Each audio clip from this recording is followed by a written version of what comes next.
Welcome to the Icelandic Roots webinar. Today, we're very lucky to have Kathy Thorbjarnarson. She is an Icelandic Roots volunteer, first and foremost, and also a professor emeritus at San Diego State University in geological sciences.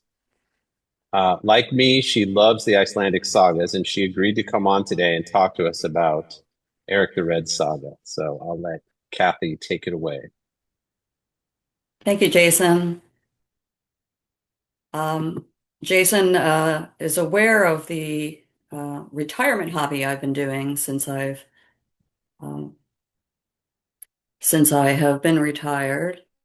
Let me, which is doing a deep dive into the sagas and working with the Icelandic Roots organization and with their database and tying people and places, uh, continuing that work that has been started by Jason and Doug and others.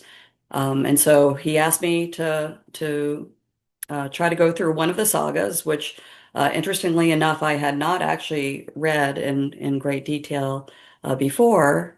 So I'm going to show you the what I've up with, mainly talking about its part in the two sagas which make up the Vinland sagas. I will go through the events of the saga, the major events, and then go into a little bit more detail about the people that are in the saga, and how they may have been portrayed differently in the two sagas. Um, Also, once again, trying to look at saga locations, trying to identify some of the Vinland locations, and then finish up with the Norse Greenland colonies and a little bit of Greenland in the news today, as we all know and are aware. So as I mentioned, Eric the Red Saga and the Saga of the Greenlanders make up what's called the Vinland Sagas. As with most of the family sagas, which these are a part of, they are taking place events during 970 to 1030, but were written over 200 years later in the 1200s.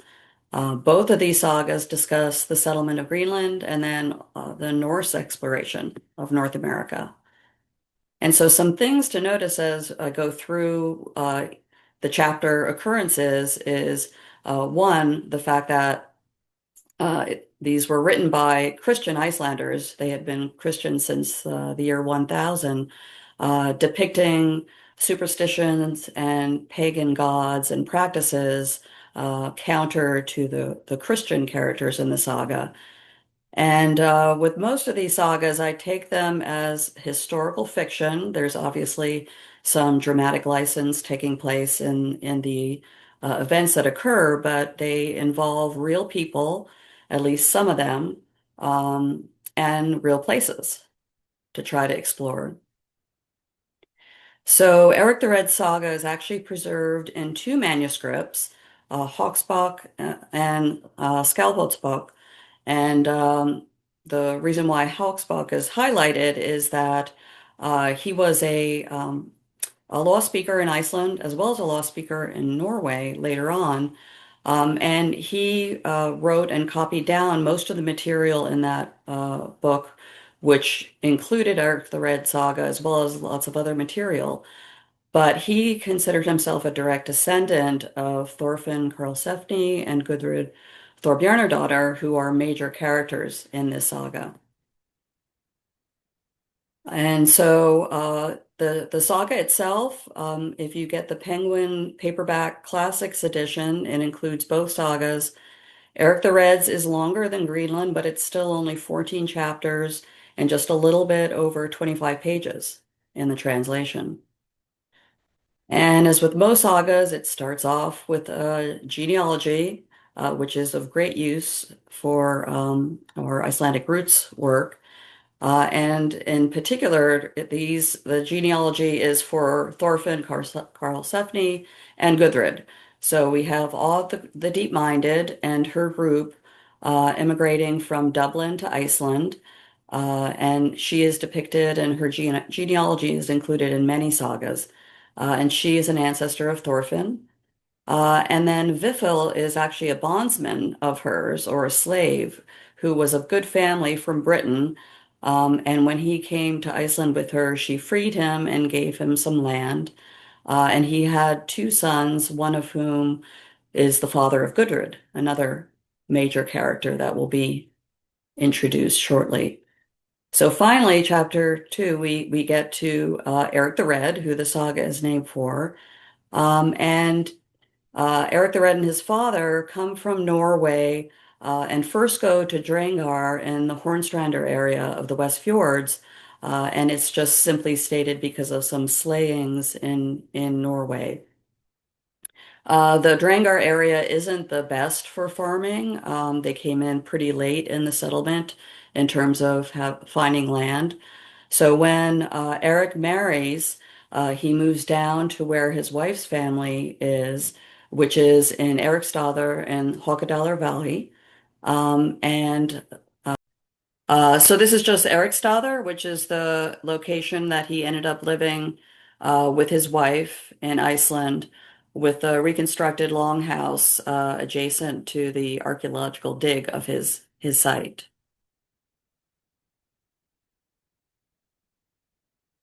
So what happens is that Eric slays two men who had killed his slaves, and he was banished from Haukadalur, we're assuming with his family, and he moves to some islands in Breiðafjörður.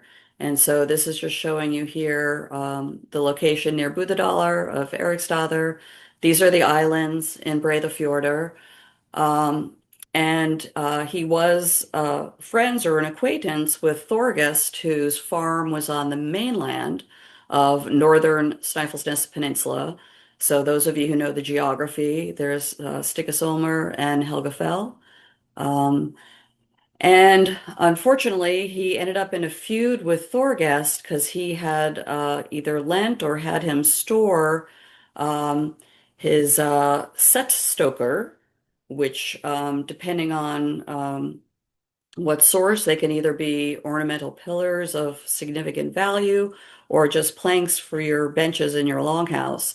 But either way, when Eric wanted them back, Thorgest would not return them. um, Eric went with some other people from the Snæfellsnes Peninsula, and there was a fight, and two of Thorgest's sons were killed. And this involved quite a few players in the Snæfellsnes Peninsula and the sagas, such as Eyrbyggja Saga. Um, and it was also depicted in the Eyrbyggja Saga, this feud and this fight. As a consequence of the killings, Eric was sentenced to lesser outlawry, which is 3 years of banishment. So this is when he decided to go in towards the west and seek out some skerries that were named Gunnbjorn skerries that are believed to have been just offshore of the eastern coast of Greenland. He spent his 3 summers of exile exploring from the fjord he named after himself, Eric's Fjord, which is now within the what's called the Eastern Settlement of Greenland. And then just to, introduce the geography, notice that we're going to be also talking about a Western settlement. Don't be confused, they're both on the western side of Greenland. The eastern coast is very steep, laden with ice, whereas the western coast has these nice, steep, long fjords and better climate. So he returns to Iceland, wants to encourage immigration to the site. So in the saga, he called it Greenland, so people would be attracted to go there because of its favorable name. All right, we then introduce Gudrid Thorbjarnardóttir. She is born to Thorbjorn Vifilsson and is born and raised in Laugarbrekka in the Snæfellsnes Peninsula.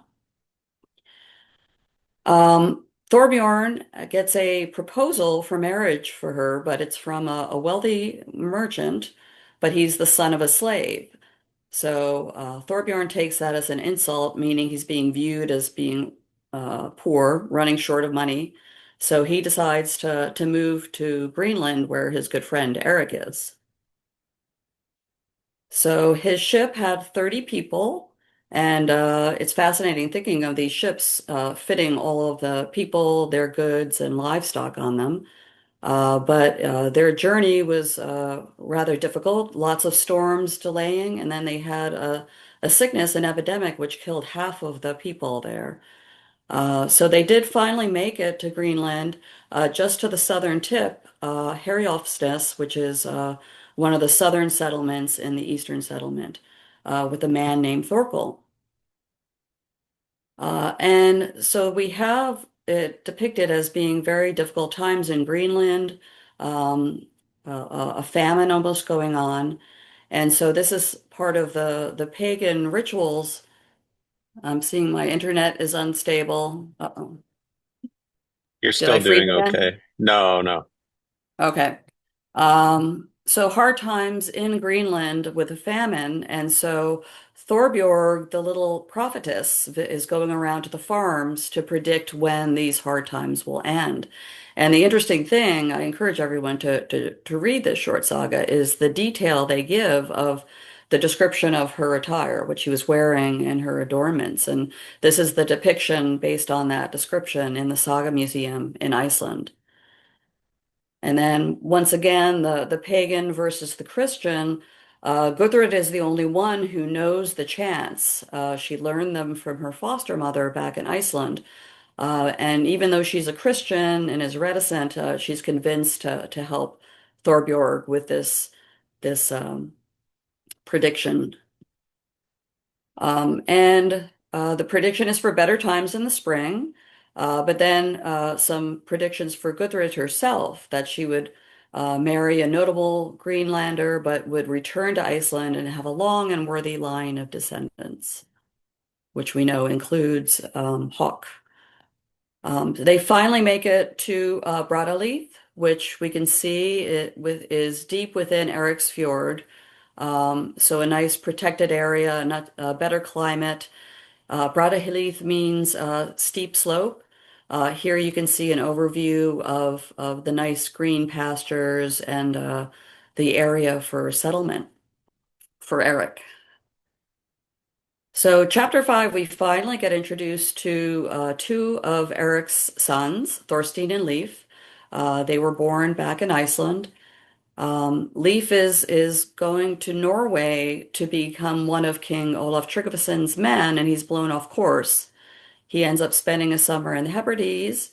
He has a son there, Thorgils, who is later on sent to Greenland, it's stated. Um, King Olaf gives Leif the mission to bring Christianity to Greenland. So once again, these themes. On his voyage back, once again, there's a lot of being tossed around at sea with these voyages, especially anywhere near Greenland. And he chances upon a land that he had not expected to be found. Fields of self-sown wheat and vines were growing there. And so it's not named in this chapter yet, but this is obviously going to be Vinland. And he does stay there for a bit with some temporary booths. But then on his way back to Greenland, he saves some men clinging to a shipwreck, and that's how he became known as Leif the Lucky. So he brings Christianity to Greenland, according to the saga. His mother, Theodolith, quickly converts and builds a church. Eric will not convert, and this is where we get some quotes that show sort of some of the witticisms or humor in the sagas, where it says, after her conversion, Theohild refused to sleep with Eric, much to his displeasure. Oops. Uh, so Thorstein, the other son of Eric, decides he wants to go to find Vinland, what his brother found, with 20 men. He wants Eric to go with him, and Eric is on a horse on his way to the ship when he falls off and decides not to go. And this expedition never actually made it to Vinland, once again, tossed about at sea, and they return to Greenland at the end of the summer. So Thorstein ends up marrying Gudrid, who remember came to Brattahlid with her father. And in this saga, Thorstein has a farm up in the western settlement, which we can see is to the north in Greenland. Um, there's sickness that kills many in the settlement at this time. And once again, some supernatural occurrences where there's dead and near dead people being seen outside the house. A dead woman tries to get into bed with the dying Thorstein. And when he's dead, he ends up speaking to Gudrid, um, saying there's a need for men to keep their faith well. So once again, the Christian theme. Burials must be in consecrated ground in a church, and he warns her against marrying a Greenlander. So he passes away. Her father has passed away. She has inherited some wealth and ends up living in Brattahlid with Eric's family. So, chapter 7, and it's saying internet connection is unstable. You'll let me know if it, sorry about this. Thorfinn Karlsefni is introduced. Karlsefni means the makings of a man or a real man, so obviously a complimentary nickname. He lives and reigns in the Skagafjord area of Iceland, and he's a merchant of good repute. So he decides to sail to Greenland for trade. With him is Snorri Thorbjarnarson and 40 men.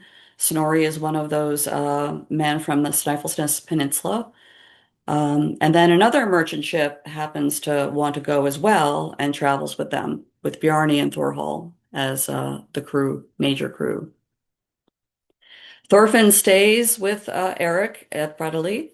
When Eirik complains about the lack of goods for a large Yule feast, Thorfinn very nicely donates all of the goods needed for it, gets in his good graces, and has permission to marry Gudrid, and does so. So, chapter 8 is sort of the big Vinland excursion that's going to give us some details of that geography. It's three ships that end up going with 140 men as well as women. So I think men is used as a term for both sexes. And it's the first time that Vinland is used in the saga, and it's assuming that the audience, the readers, already know all about Vinland. So ship one is Karlsefni and Snorri. Ship two is Bjarni and Thorhall, the ones that came from Iceland. And then ship three is Thorbjorn's old ship that came in. And that is going to carry two of they're called natural or illegitimate children of Eric, and they're first mentioned here. And that's Freydis and Thorvald. Freydis is married to Thorvard, and then there's a second Thorhall who's identified as being a pagan. So they sail towards the western colony over to the west and come across a area they call Helluland or Stone Slab Land, which is believed to be Baffin Island. Then south along the coastline to Markland, which means forest land, which is believed to be Labrador. And then further south of inland. They have two Scottish slaves that are in a particular attire that, once again, is very described in great detail. And this is a depiction of that, that were known to be good runners, and they were set loose for 3 days to come back and see what they found. And they found grapes and self-sown wheat, once again, is a big thing mentioned. They continued sailing south into a fjord that they called Stromfjord, meaning stream fjord. They spent a very harsh winter there, and so we had the Christians entreating God to send food, and Thorhall the pagan entreats Thor, and a beached whale is found by him, but unfortunately the meat makes everyone sick. Once they throw it over the cliff, the weather and the fishing improve. So they believe they were trying to aim for Leif's Vinland, and they believed they were south of there, so they decided to separate it into two parties. Thorhall the pagan and Iman headed north. Um, they end up getting blown over to Ireland, it said, where they're enslaved and Thorhall dies. So not a very good ending for the pagan. Thorfinn Karlsefni and company go south, not all of them, but a big group, and they find a lagoon that's called Hope, meaning tidal pool. And once again, the fields of self-sown wheat, vines, deer, and trees. And they have nine high-cover boats approaching, waving wooden spears that come, the natives stare at them for a while and then row away. So the Norse decide to spend the winter there, and they built booths. They said that there was no snow and the livestock were able to be left outdoors. So the belief is fairly far south. In the spring, a large number of high cover boats arrive. There's trading that occurs, and it's very descriptive of the natives really wanting any kind of red cloth. And a bull ends up scaring off after trading occurs, and they go away.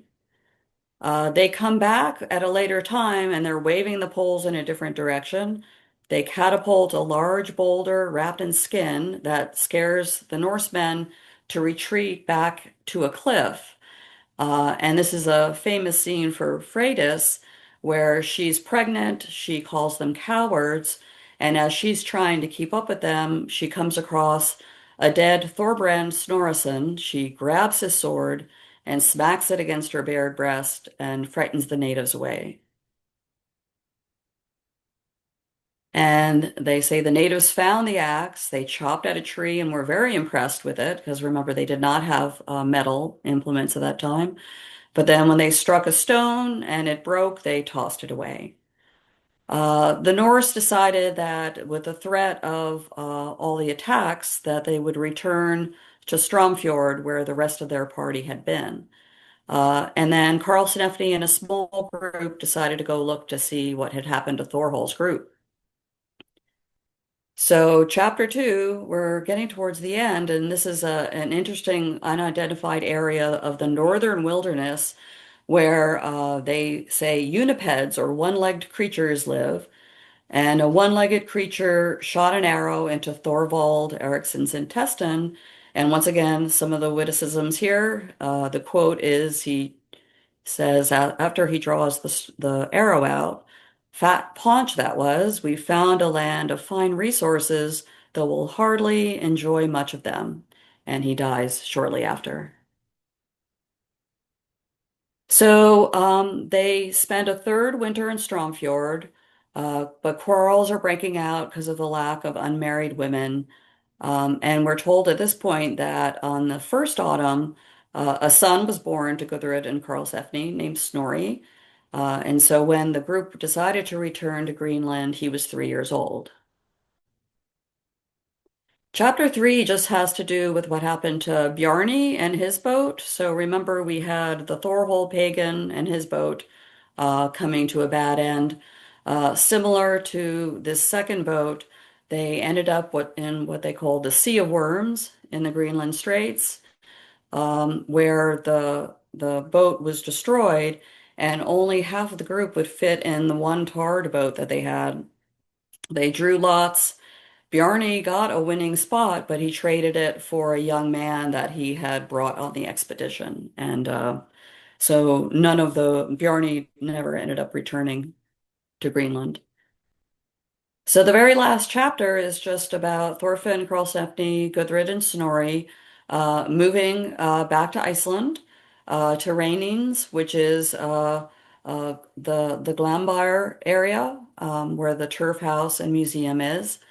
And this shows you the tying in of the Hawks book with the lineage of Gudrid and Karlsefni going all the way down to three bishops of fame. So what I've been liking to do with these Vinland Saga people is, are they actual people or not? And I look for occurrences in other manuscripts. Particularly the Book of Icelanders and the Book of Settlements. And think maybe the more times they're mentioned, the more likelihood they are real people.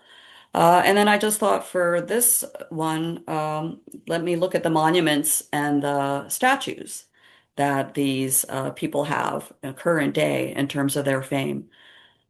So in the Greenland saga, Eric is not as prominent. He dies before many of the events. There's no mention of his wife. But as you can see, he's in a lot of other manuscripts. So the Book of Icelanders, the Book of Settlements, he's named and occurs in other sagas as well. So we obviously believe he is a real person, that he did actually settle Greenland. But in terms of monuments, the only one I could find was in Brattahlid, now the Greenlandic name Qasiarasuk. So on the 1,000 year anniversary of his landing, they have this little monument on a boulder in the area. So remember, he was listed as having three children. Um, And Thorstein Eriksson, we have a similar story, dying in an epidemic. He is mentioned in the Book of Settlements as being the first husband of Gudrid. Um, Thorvald Eriksson, in the Greenland saga, he had his own expedition to Vinland, not with Karlsefni. He was killed by an arrow, but it was a different location, and it was not by a uniped. And he's also not found in any other manuscripts. Freydis in the Greenland saga is depicted very differently. She's ruthless and violent. She has her own expedition to Vinland with her husband. She instigates the killing of other Icelanders on that expedition. And when the men would not kill the women, she did it personally. So there's a lot of beliefs that she's maybe a pagan counter to the Christian Gudrid. She's not found in any other manuscripts, and so she is definitely considered to be a exaggerated or fictionalized character.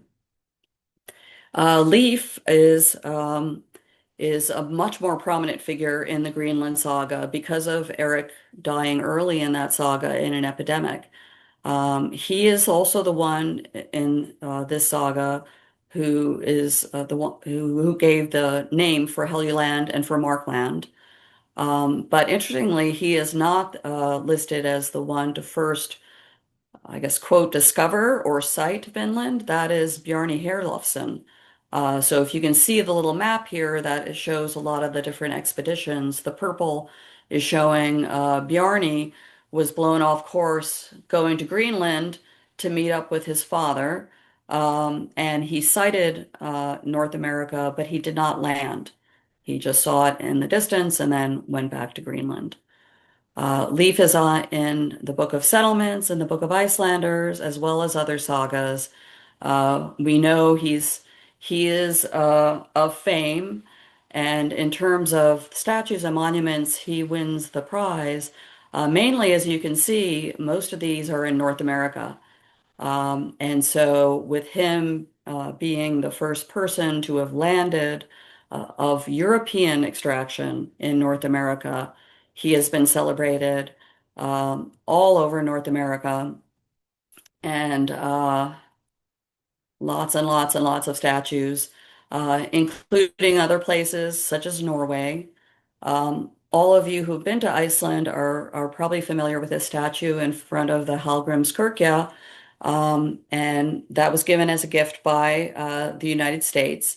What I didn't know was that that statue was actually the result of a competition in the 1930s. And the second place statue is actually the one that was put up in the year 2000 at Erikstaðir. And so this one to the right is Leif on the bow of his ship. We also have Leif in Brattahlid, Greenland. Many people misidentify this as Eric the Red statue, but it's not. It's Leif. In Newfoundland, in the Lanza Meadows, which we'll talk about in a second, he has a statue. And then I just had to include another Iceland occurrence. Any of you who've gone to the West Fjords, there's a little art museum by this retired folk artist out at the very end of Arnarfjordur in Seldalr, the Samuel Jansson one. And so, in addition to lots of other sculptures, you can see Leif there looking off into the distance. And this is actually a picture of me and my three sisters with Leif. Two of the sisters are Icelandic and two are North American, so rather appropriate. Okay, in terms of descendants, here we can see the family tree from Iceland Roots, Eirik the Red, and we see here Thorgils listed. But notice there's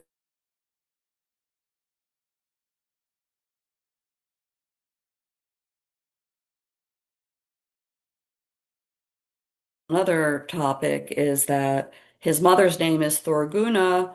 He's mentioned as being maybe in Iceland during what's called the hauntings of Froda, which are all things that took place in Eyrbyggja Saga. I think Kathy froze again. I don't know if she froze for everyone, but for me, she did. I think we'll wait for her to come back. I Oh, could answer one of the questions in the Q&A. So sure. it says, my Amma insisted that the Icelandic pronunciation of my brother's name is Leif and the Norwegian pronunciation is Leif. Is this correct? Yes, you're correct. So, and the proper Icelandic name would be Leifur. So Leifur would be the proper, and of course, Leif would be the shortened version. So think of the beginning part as Lay. And then actually in Icelandic, the F is pronounced like a V. So it would be Leifur with that, of course, that beautiful rolling R at the end. Um, okay, so I think the last one was just the point that there are no documented descendants of Eric or Lever. Um, so on to Thorfinn Karlsefni, which we know there are. He is obviously in the Greenland Saga. He's in the Book of Settlements, Eyrbyggja. We have a genealogy for him. Um, and then he may not be as well known to the general public, but there were people in Philadelphia that paid to erect a statue of him. It was actually created by an Icelandic sculptor, Einar Jónsson. There's a copy of it in Reykjavik in the Laugardalr district and also in his museum. And so that's the one statue. Unfortunately, what happened to it, I discovered, was in 2018, it was vandalized and tipped over into the river because it had become a gathering place for white supremacist hate groups. So currently, it's in storage in Philadelphia.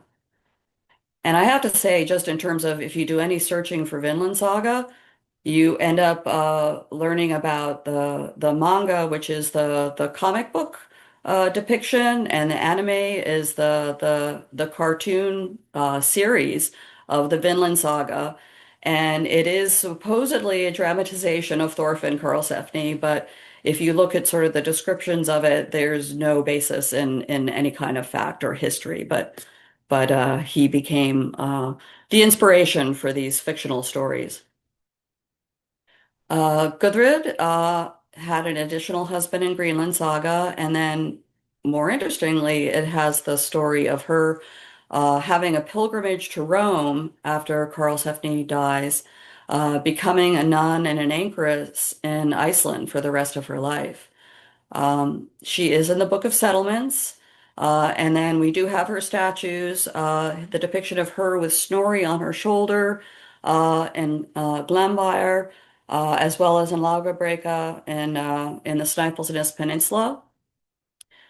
And once again, for this presentation, I discovered, unfortunately, I think I had heard about it. The Lagerbreka statue was put out in the year 2000. In 2022, it was stolen, and I think I remember hearing about it. It had disappeared, and it turned out it turned into this art exhibit outside of Reykjavik Museum for just a few days before it was returned. And the original sculpture was designed for a World's Fair in the 30s, where it was titled The First White Mother in America. So some activists were unhappy with that. But she was very far traveled, as you can see in the Logobreaker sign. Um, And Nancy Marie Brown has some great books, not just The Far Traveler, which is about Gudrydr, but so many others. And here she's showing the Snorri Thorfinnsson. Are you back, Kathy? did Um, I kick out again? yeah, it's Yeah, just you kicked out. you Okay. can start here on this one. Go ahead. Okay, I'm sorry about this. I can try to go out to another part of the house, but we'll see. So this is just showing you the genealogy of Snorri, obviously a real person who settled in Iceland and has bishops as his descendants. There was another son of Karlsnefni and Gudrid. He's called Bjorn in the Greenland Saga, Thorbjorn in Eirik the Red Saga. He as well has a bishop as a descendant. All right, so let's see. We're going to try to go through this fairly quickly in terms of where is Vinland. So remember, Eric the Red Saga, we had Stromfjord and Hope as two locations. There's a few other locations listed here. In Greenland Saga, those are not mentioned, but Leif's Buther or Leif's Camp is. And so throughout the history, there has been all sorts of theories about where Vinland is or where Straumfjord is, everywhere from extreme northern Canada all the way down to the Hudson River and New York Harbor. And then in the 1960s, Lansau Meadows was discovered in Newfoundland, and lots of archaeological work being able to find the artifacts. And there's reconstructed longhouses there. And what was also found were butternuts, which are only known to be found south of Newfoundland. This is the northern range shown here in New Brunswick. And so this Gulf of St. Lawrence region, including Quebec and areas south, is become identified as a potential location for the settlement because Lanso Meadows, when it's looked at, is believed to be maybe just a boat repair facility. There was no burials found there, no agriculture or animal pens. So the question is, where are those settlements with the animal pens and with people being buried? And so this just shows you some of those southern locations for potentially a Stromfjord, Hope, and Leifsbuther. And there's obviously lots and lots of other people investigating that. And so then just to Greenland, once again, we have our western and eastern settlement, thousands of people there. But what happened to them? After 500 years, they were no longer there. And so this is showing you the three or four major locations that are in the eastern settlement. And then this is from a paper, but it's showing you just all the black dots are the ruins, or archaeological digs. So lots and lots of information from archaeology on Greenland. And Broadaleith, you can see a little map here showing you the buildings that have been investigated, and then some reconstructions, including Theohild's Church and a longhouse. Garthar is a location you can see here, fairly close to Broadaleith, which is the site of the first bishop of Garthar.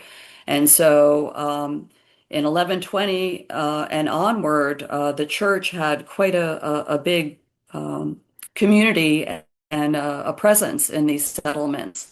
And this is showing you the ruins, what's left of the Garthar Cathedral that was built. And so there's also an area called Kvalsi, which is out farther, known as Whale Island. And there's a church there that is the best preserved Norse ruin. It was built in the 1300s.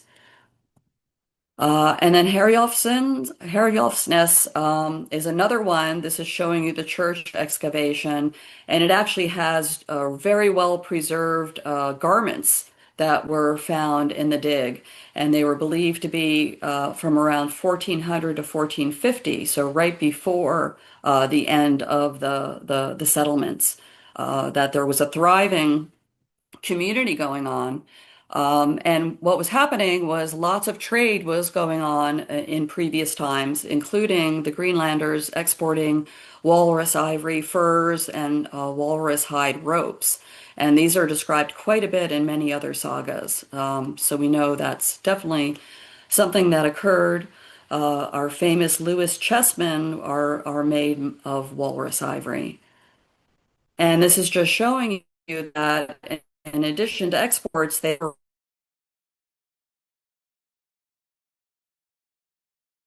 Suna, maybe you want to show that slide.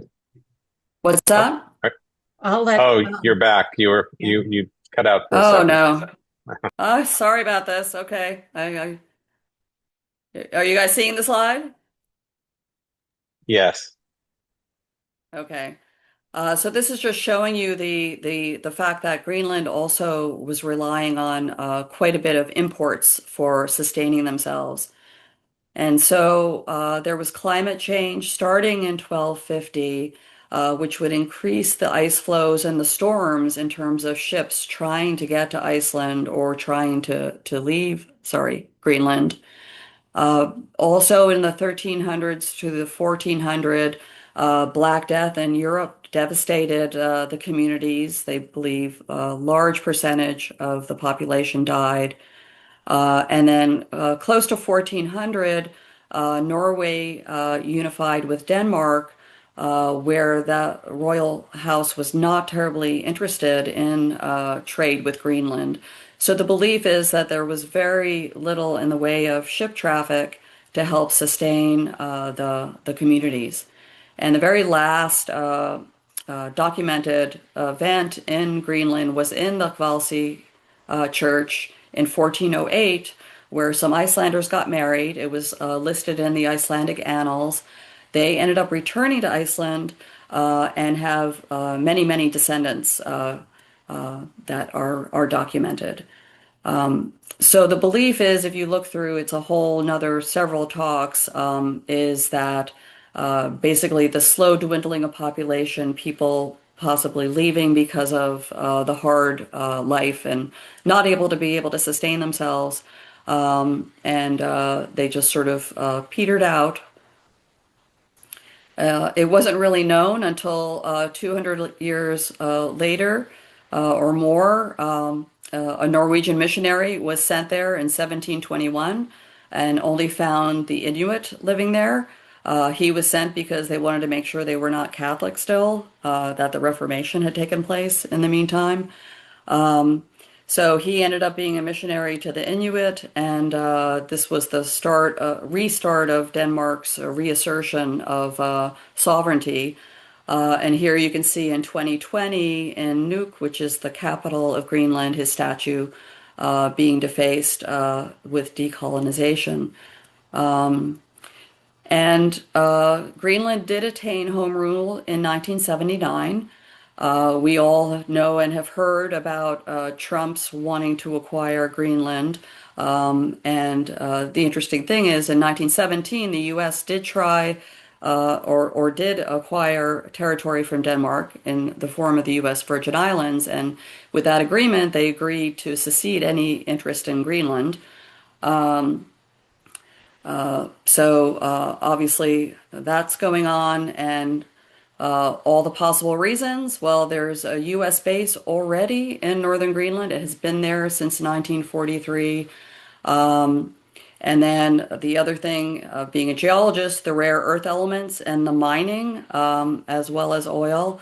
This is showing you the site of where one of the rare earth minerals would be. So there's the Greenlandic name.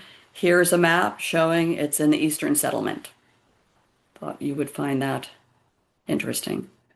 All right. Sorry about all of the breaks in my internet connection, but are there any Oh, questions? that was a very thorough explanation of the Vinland sagas.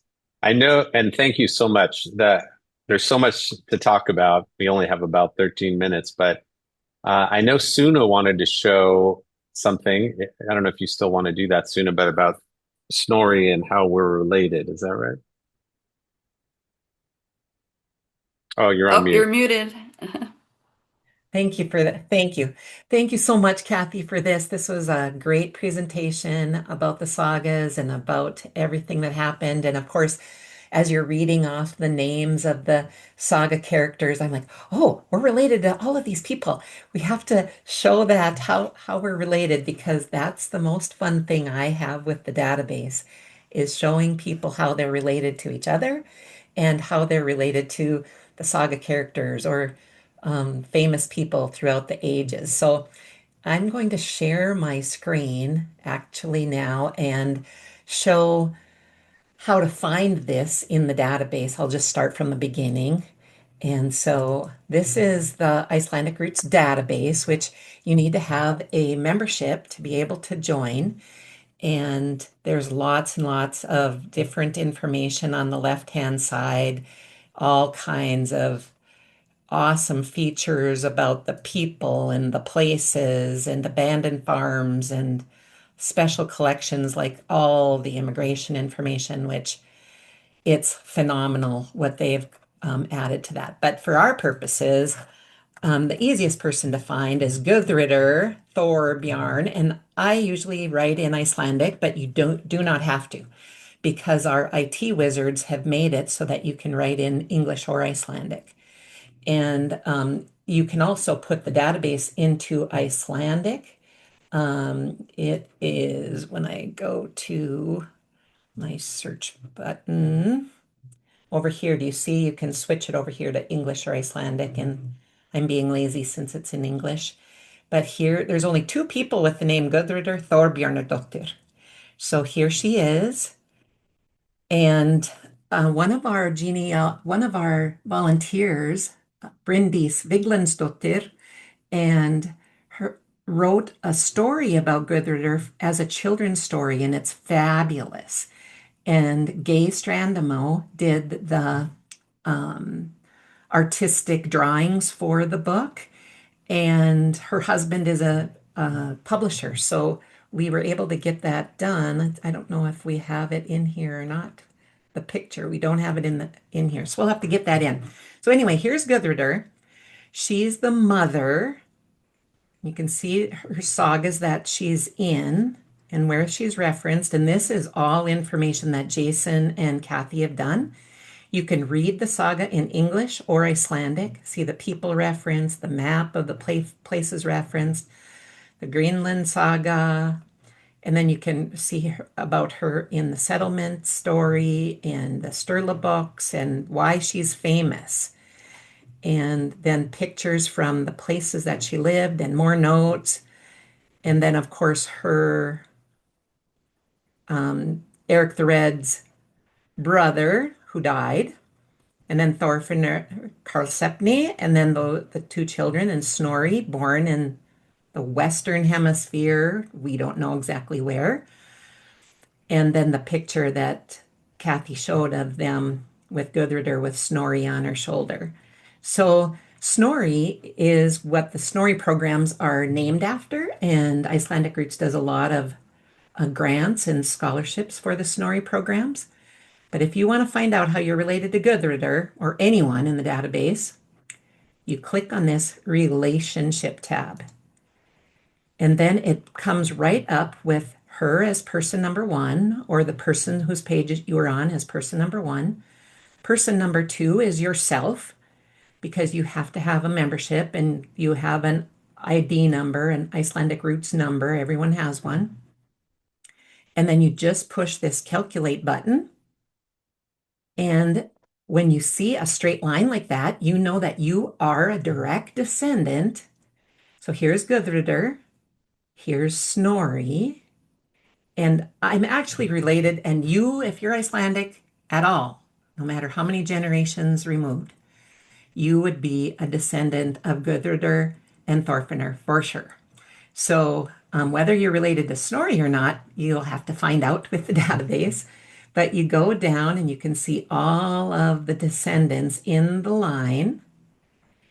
And here we get down to my immigrating ancestor and the people born in North America, and here I am. And Guðröður is my 24th great grandmother. So if you're in this age group.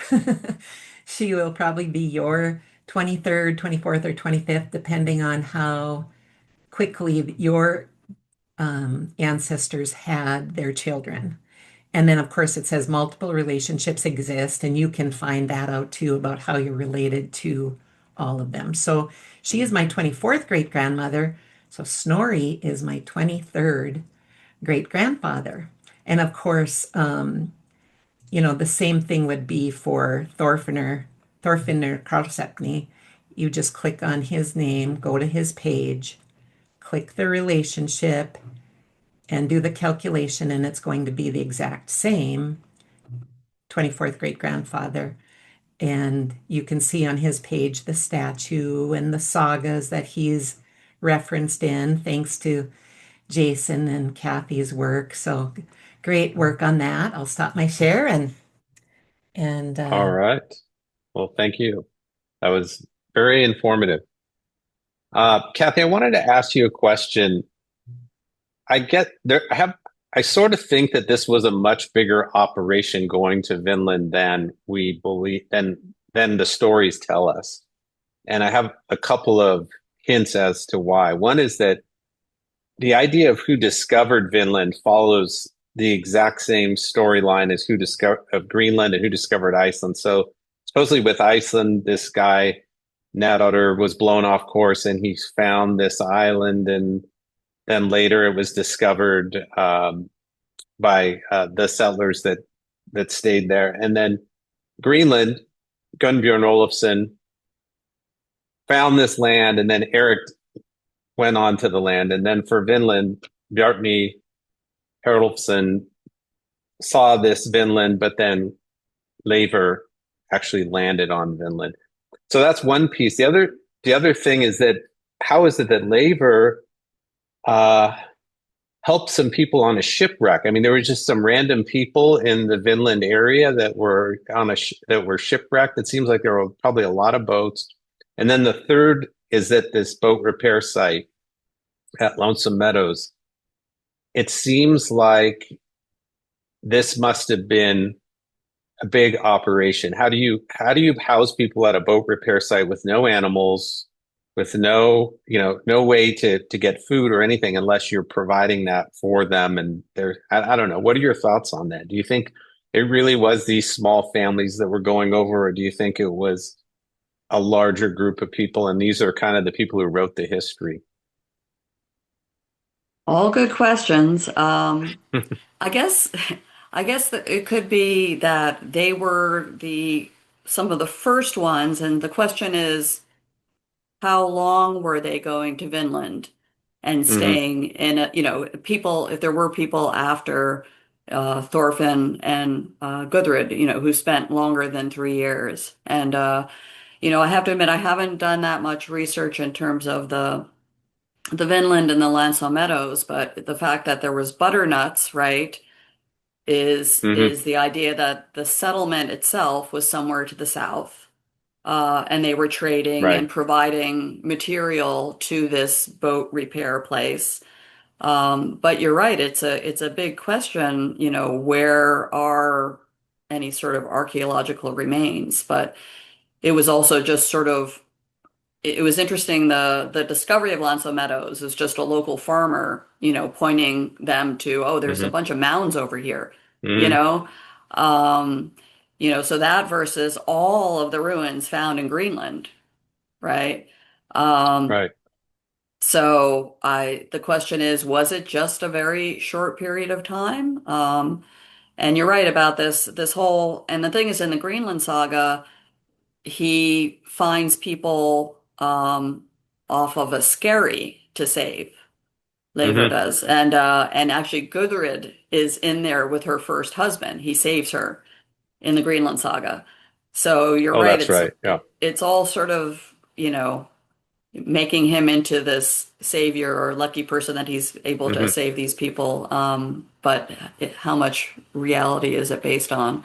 Um, but I do find it fascinating, all the people trying to find locations in North America, including, well inland and other locations. And the Boston statue actually supposedly has a plaque saying that was where Leif's settlement was. So, Right. There was sort of I don't know I don't know the exact name of the organization. It was like the Boston Historical Society or something. There were some yeah. people in that group who were obsessed with identifying where Leifer landed, and they believed it was in Boston. It was kind of like one of those things where you want to claim it for yourself, like, oh, well, here in Boston, that's where this happened.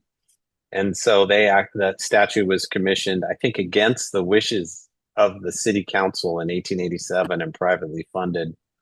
But that's why that statue's there, because people were so fascinated by this story and by the idea that there were Europeans in North America before Columbus. But Um, all concentrated on Leifr, but not Thorfinn and Gudrid, right, interestingly. right. And the other thing is just going back to the story.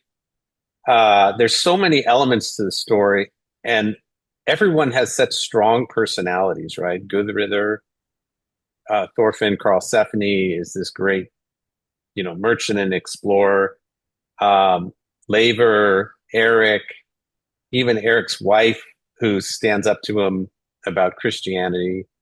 Um, and, there are a few people who, one of Eric's sons, Gudrun's first husband, doesn't have, and I think Freydis's husband also are kind of like minor characters, but everyone has very strong personalities. And one contradiction I find is that Eric is always described as being gruff and terrible, and he was a terrible neighbor, obviously, and a murderer, etc. But Gudrun gets along with him really well, right? He kind of takes her under his wing and helps her out, and I just thought that was kind of interesting.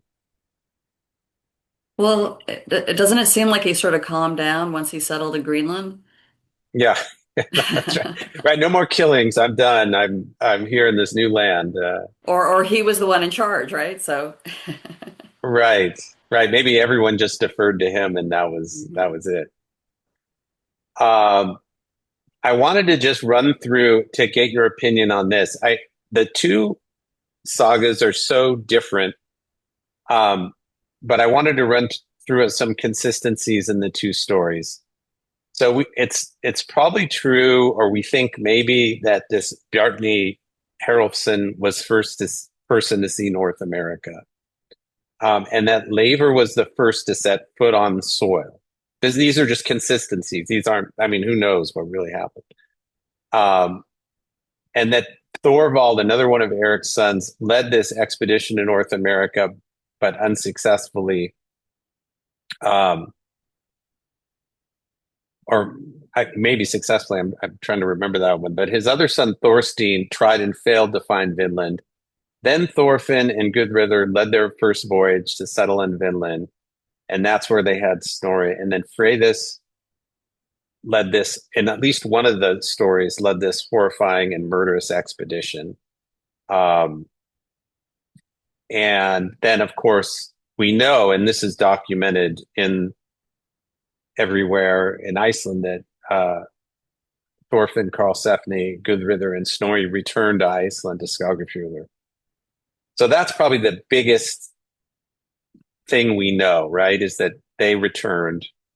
So we can deduce that they were gone and they were in some of these places. Did I miss anything there? I mean, how many expeditions were there in total? It seems like there were. I think the Greenland saga is the one that had more than Eric the Red Mhm. saga. So maybe four successful ones.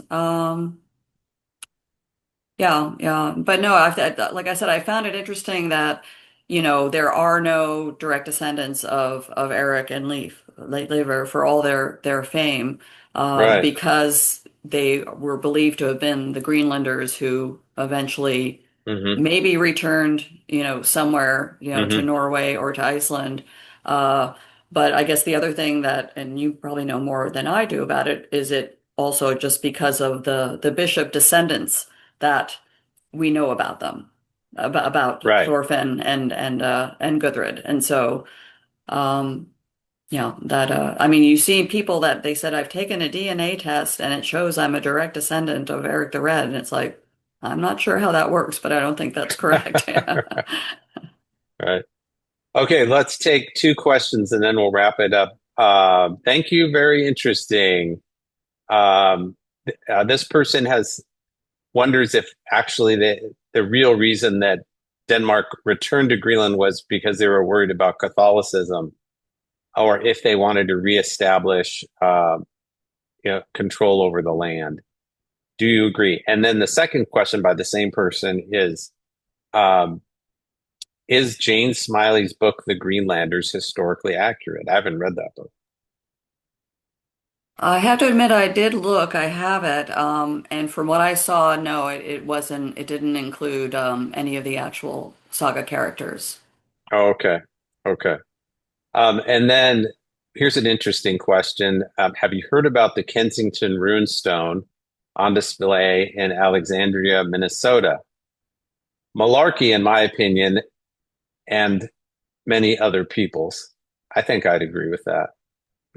Yeah, and isn't there a rune stone in Maine and a coin Yeah, somewhere? And right. yeah, You there's been can a come up with lot. these. You can carve these ruin stones anywhere you want, and yeah, Mhm. yeah. All right. Do you have any parting words or things that you didn't get to cover you wanted to say before we sign off? No, I hope people give it a chance to read through the sagas. It's always very entertaining and interesting, and I know some people say, "Oh, I hate all the genealogy." Well, just skip that and get to the action Right. parts, right? I always take out a little pencil and paper and I just sketch it out so I can refer to it later. Just read it really fast, and then it makes it easier to read. Well, I do So have to that's say my that is one of the strategy. reasons one of the reasons why I got involved with putting all this stuff in the database was trying to keep track of people. Yeah.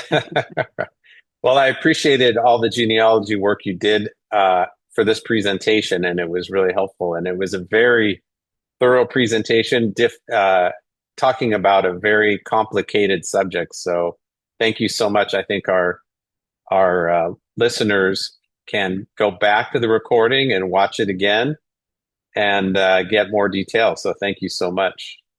You're welcome.